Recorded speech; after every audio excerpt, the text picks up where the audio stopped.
माननीय सभापति जी, आपने मुझे बजट पर बोलने का अवसर प्रदान किया, उसके लिए बहुत बहुत धन्यवाद। सर्वप्रथम मैं कोटा की जनता की ओर से और खासकर लाडपुरा की जनता की तरफ से हमारे आदरणीय मुख्यमंत्री श्री भजन लाल जी, वित्त मंत्री दिया कुमारी जी और जिसके सहयोग के बगैर ये मुमकिन नहीं होता, हमारे क्षेत्र के सांसद लोकसभा अध्यक्ष श्री ओम बिरला जी को तहे दिल से धन्यवाद देती हूँ, जिनके आशीर्वाद से हम इतने लाभान्वित हुए हैं। माननीय अध्यक्ष जी, ये मेरा दूसरा कार्यकाल है और मैंने पहले भी 5 साल बजट की घोषणाएं सुनी है और मैं उन बजट की घोषणाओं और इन बजट की घोषणाओं को कंपेयर करना चाहती हूँ। वो केवल घोषणाएं थी और घोषणाएं तक ही रह गई और हमारी सरकार आते ही जो भी घोषणाएं हुई है, जिस तीव्र गति से उन पे कार्य किया जा रहा है, ये बहुत ही सराहनीय काम है और इसके लिए भी मैं मुख्यमंत्री जी को, वित्त मंत्री जी को और प्रशासन को भी धन्यवाद देना चाहती हूँ कि हमारे सारी घोषणाएं केवल घोषणाएं नहीं रहेंगी और इनका शिलान्यास भी होगा और उद्घाटन भी होगा इसी कार्यकाल में। उद्घाटन की बात करती हूँ तो मैं 5 साल बहुत सारी अपनी क्षेत्रों की मांगें इस सदन में उठाती रही, परंतु ये गूंगी बहरी सरकार ने एक नहीं सुनी और ये जो सार्वजनिक हितों की चिंता नहीं करने के वजह से आज शायद वो उस साइड दूसरे विपक्ष में बैठे हैं और वैसे बैठे भी नहीं हैं, यहाँ है भी नहीं। पर मैं अपनी जनता को धन्यवाद देती हूँ कि फिर भी उन्होंने मेरे पे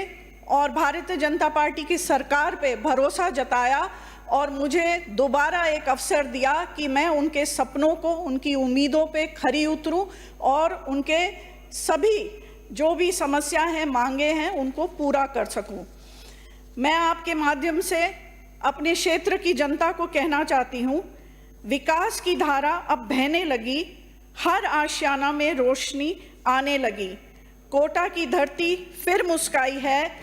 जब बीजेपी सरकार की सौगातें आई है। कंपैरिजन करने के क्रम में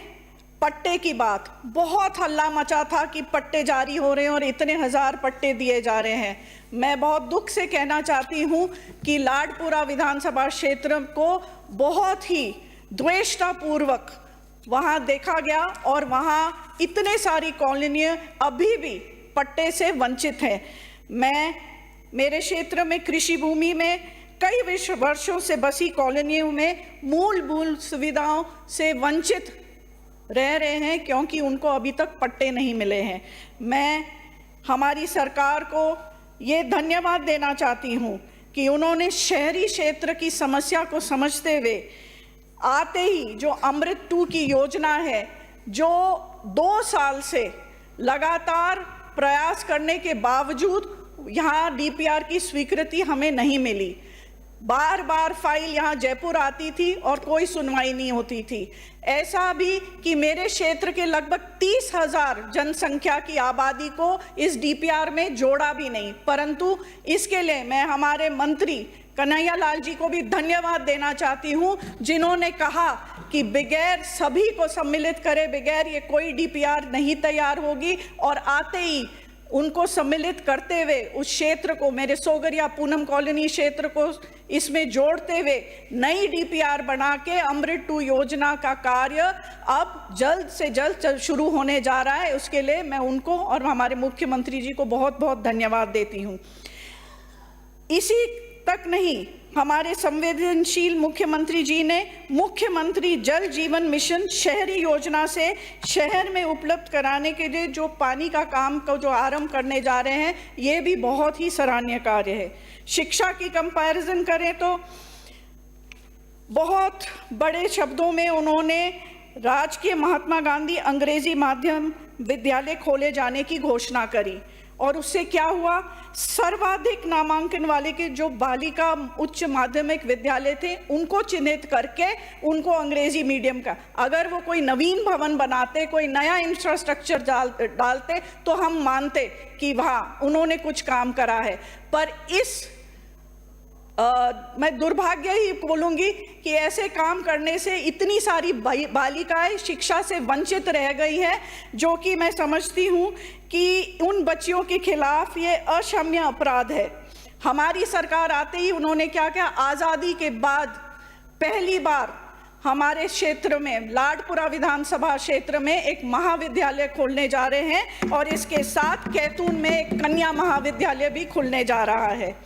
युवा की बात करें तो बड़ी बड़ी बातें करते हैं, परंतु करा क्या? हमारी सरकार ने, हमारी देश के भविष्य हम युवा को मानते हैं, उनके नवीन पीढ़ी को तैयार करने के लिए हम जो काम कर रहे हैं उनके लिए एक स्पोर्ट्स एकेडमी लाडपुरा में दिया है। और ये केवल घोषणा नहीं है, जमीन का आवंटन भी हो चुका है। और मैं कहना चाहती हूँ ये एक ऐसा प्लेटफॉर्म होगा, अपॉर्चुनिटी होगा, जहाँ युवा अपना हुनर को निखारने के लिए और जो नशे में गलत कार्य करते हैं उससे भी डाइवर्ट करने के लिए एक बहुत अच्छा विकल्प है। साथ ही युवा को रोजगार के लिए तैयार करने के लिए माननीय मुख्यमंत्री जी ने उमेदगंज में एक पॉलिटेक्निक कॉलेज और 150 करोड़ की विश्वकर्मा स्किल इंस्टीट्यूट की भी घोषणा करी है। कोटा की जो हमारा क्षेत्र है, दिल्ली मुंबई एक्सप्रेसवे राजस्थान प्रदेश में काफ़ी हिस्से से जा रहा है, जिसमें मेरे विधानसभा क्षेत्र लाडपुरा में भी काफ़ी हिस्से से गुजर रहा है। ये एक बहुत बढ़िया अपॉर्चुनिटी है और इसको ध्यान में रखते हुए हमारी सरकार ने गोपालपुरा में न्यू इंडस्ट्रियल जोन के लिए घोषणा करी है। और इसी के साथ मैं मांग रखना चाहती हूं, क्योंकि कोटा की पहचान एक शैक्षिक नगरी के साथ है और कोचिंग सेंटर्स की वजह से वहां काफ़ी सारे हॉस्टल्स बने हुए हैं, परंतु इस साल कोई कारण कम बच्चे आने के वजह से काफ़ी सारे हॉस्टल और इंफ्रास्ट्रक्चर तैयार है परंतु यूज़ में नहीं हो रहे हैं। तो अगर आप वहाँ एक लॉजिस्टिक्स हब या एक आईटी हब की घोषणा करेंगे तो रेडी इंफ्रास्ट्रक्चर आपको मिलेगा और ये बहुत ही बेहतरीन विकल्प मिलेगा गुड़गांव जैसे क्षेत्र के बजाय, अगर आप यहाँ क्षेत्र देंगे। इसी के साथ में कनेक्टिविटी की बात करें तो दिल्ली मुंबई की सारी ट्रेन कोटा से जाती हैं और आने वाले समय में एयरपोर्ट का भी जल्द से जल्द शिलान्यास होने जा रहा है। और इसकी बात करने के बाद तो पूर्ववर्ती सरकार ने एयरपोर्ट को खूब लटकाया, अटकाया और सब कुछ करा, परंतु हमारी सरकार आते ही सारी क्लियरेंसेस हमें मिल गई हैं और डीपीआर भी तैयार हो चुका है और एयरपोर्ट का कार्य शीघ्र चालू हो जाएगा और साथ ही एक एरो सिटी का निर्माण भी होगा। ये भी एक बहुत बढ़िया उदाहरण है डबल इंजन सरकार की। सिंचाई की बात करूं तो मंडाना जो डार्क जोन है उसमें डीपीआर के लिए 2 करोड़ राशि स्वीकृत हुए हैं और वहाँ एक उम्मीद की राह जागी है कि वहाँ उनको सिंचाई का पानी मिलेगा। और ये माननीय वरिष्ठ सदस्य कह रहे थे ये सरकार सिर्फ डीपीआर पे चल रही है, तो मैं उनसे पूछना चाहती हूँ क्या उन्होंने ऐसे प्रोजेक्ट करे बिना डीपीआर बनाए? डीपीआर तो बनेगी तभी तो काम चालू होगा। और माननीय अध्यक्ष महोदय, आपके माध्यम से मैं कहना चाहती हूं कि हमारे यशस्वी मुख्यमंत्री ने हमें कहा है अवसर का फायदा लेना चाहिए, तो मैं चूकना नहीं चाहती और उसी अवसर का फायदा लेते हुए मैं अपने क्षेत्र के महत्वपूर्ण मांगे रखना चाहती हूं जो रह गई हैं। रायपुरा चौराहे पर फ्लाईओवर का निर्माण, नवीन खंड मुख्य चिकित्सा अधिकारी कार्यालय भवन का निर्माण, कैथून कस्बे में उप तहसील खोलने के क्रम में एक नवीन मॉडर्न ऑडिटोरियम खोलने के क्रम में, एक लाडपुरा में बस स्टैंड के निर्माण के लिए नवीन लाडपुरा पंचायत समिति भवन हेतु, कृषि भूमि में बसी कॉलोनी के विकास हेतु रोड, नाली, लाइट, पार्क आदि के लिए। और इसी के साथ मैं कहना चाहती हूँ एमएलए फंड की राशि को एक पिछले सरकार में हमारे द्वारा 10-10 लाख रुपए एक विशेष यूनिवर्सिटी के लिए स्वीकृति मिली। मैं मांग रखती हूं कि हमें अनुमति मिले कि कोई भी SC, SC या ST छात्रावास के लिए अगर हम एमएलए फंड से राशि देना चाहे तो इसकी हमें अनुमति मिले। और